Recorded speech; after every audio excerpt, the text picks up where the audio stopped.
Friends, मैं तारा टाक आप सभी का पारी क्लासेस जोधपुर के इस डिजिटल प्लेटफॉर्म पर हार्दिक स्वागत करती हूँ।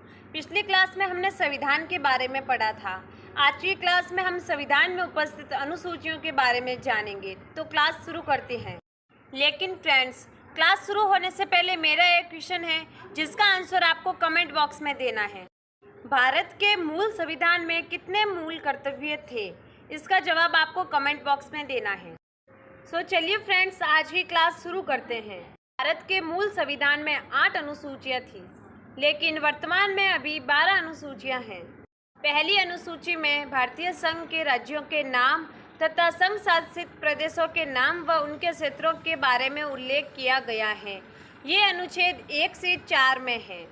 दूसरी अनुसूची में भारत के राष्ट्रपति, राज्यों के राज्यपाल, लोकसभा के अध्यक्ष, उपाध्यक्ष, राज्यसभा के सभापति, उपसभापति, राज्य की विधानसभा के अध्यक्ष, उपाध्यक्ष, विधान परिषदों के सभापति और उपसभापति, सर्वोच्च न्यायालय तथा उच्च न्यायालय के न्यायाधीश, भारत के नियंत्रक तथा महालेखा परीक्षक आदि को प्राप्त होने वाले वेतन, भत्ते, पेंशन और विशेषाधिकारों के बारे में उल्लेख किया गया है।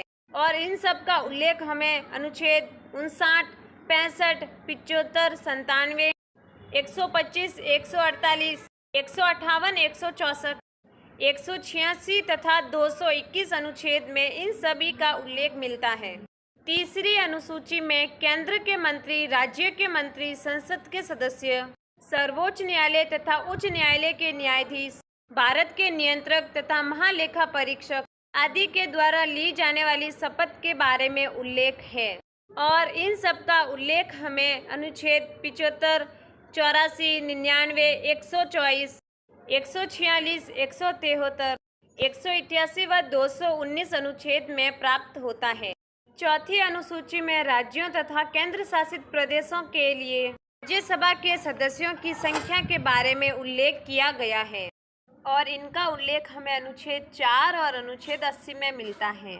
पांचवी अनुसूची में अनुसूचित जनजातियों तथा अनुसूचित जनजातियों के क्षेत्रों के लिए प्रशासन और नियंत्रण के बारे में उल्लेख किया गया है। इनका उल्लेख हमें अनुच्छेद 244 में मिलता है। छठी अनुसूची में असम, मेघालय, मिजोरम और त्रिपुरा राज्यों के जनजातीय क्षेत्रों के लिए बनाए गए प्रशासन के बारे में उल्लेख मिलता है और इनका उल्लेख हमें संविधान के अनुच्छेद 244 और 275 में मिलता है। सातवीं अनुसूची में हमें केंद्र और राज्य के बीच में शक्तियों के जो विभाजन हुए हैं और जो सूचियां बनाई गई हैं उनके बारे में उल्लेख मिलता है। 3 प्रकार की सूचियां बनाई गई हैं: संघ सूची, समवर्ती सूची और राज्य सूची। संघ सूची के कानून केवल केंद्र ही बनाते हैं और इसे केंद्र की सूची ही कहा जाता है। कुछ महत्वपूर्ण विषय जैसे विदेशी मामले, युद्ध और शांति, देश की रक्षा, परमाणु नियंत्रण, मुद्रा आदि ऐसे महत्वपूर्ण विषय हैं जिन पर कानून केवल केंद्र सरकार ही बनाती है। राज्य सूची के विषयों के कानून केवल राज्य सरकार ही बनाती है। कुछ महत्वपूर्ण विषय जैसे पुलिस, जेल, कृषि, स्वास्थ्य और स्थानीय प्रशासन आदि के विषयों पर कानून केवल राज्य सरकार ही बनाती है। समवर्ती सूची के विषयों पर कानून राज्य और केंद्र सरकार दोनों ही बना सकती हैं। अगर राज्य और केंद्र सरकार के विषय समान हैं तो केंद्र द्वारा बनाया गया कानून ही मान्य होगा। 8वीं अनुसूची का उल्लेख हमें अनुच्छेद 246 में मिलता है। 8वीं अनुसूची में हमें संविधान द्वारा मान्यता प्राप्त भाषाओं के बारे में उल्लेख मिलता है। मूल संविधान में 14 भाषाएं थी, लेकिन वर्तमान में कुल 22 भाषाओं को संविधान द्वारा मान्यता प्राप्त है, जिनका उल्लेख हमें अनुच्छेद 344 और 351 में मिलता है। 9वीं अनुसूची में हमें भूमि सुधार और जमींदारी प्रथा के उन्मूलन के बारे में पता चलता है। जमींदारी प्रथा और भूमि सुधार के बारे में 9वीं अनुसूची में उल्लेख है। जैसा कि हम सबको पता है कि मूल संविधान में 8 अनुसूचियां ही थी। 9वीं अनुसूची को संविधान के प्रथम संशोधन 1951 में जोड़ा गया था। इस अनुसूची में सम्मिलित कानूनों की न्यायिक समीक्षा नहीं की जा सकती थी, परंतु उच्चतम न्यायालय के 2007 में लिए गए एक निर्णय के अनुसार इन कानूनों की समीक्षा न्यायिक द्वारा की जा सकती है। और इस अनुसूची का उल्लेख हमें अनुच्छेद 31 ख में मिलता है। 10वीं अनुसूची में दल बदल के नियमों के उल्लेख किए गए हैं। संविधान में 10वीं अनुसूची को 52वें संवैधानिक संशोधन 1985 में जोड़ा गया और इस अनुसूची का उल्लेख हमें संविधान के अनुच्छेद 102 और 191 में मिलता है।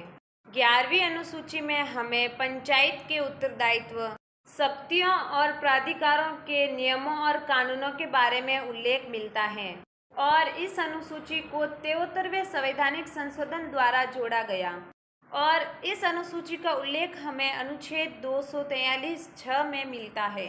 12वीं अनुसूची में हमें नगर पालिका की शक्तियाँ, उत्तरदायित्व और प्राधिकारों के नियमों और कानूनों के बारे में उल्लेख मिलता है। संविधान में 12वीं अनुसूची को 74वें संवैधानिक संशोधन द्वारा जोड़ा गया और इस अनुसूची का उल्लेख हमें संविधान के अनुच्छेद 243(ब) में मिलता है। तो फ्रेंड्स, ये थी हमारी आज की क्लास। आज की क्लास में हमने संविधान में उपस्थित अनुसूचियों के बारे में जाना है। मैंने आपको क्लास की स्टार्टिंग में एक प्रश्न किया था जो अभी मैं रिपीट कर रही हूँ। आपको इसका जवाब कमेंट बॉक्स में देना है। मूल संविधान में कितने मौलिक कर्तव्य थे? इसका जवाब आपको कमेंट बॉक्स में देना है।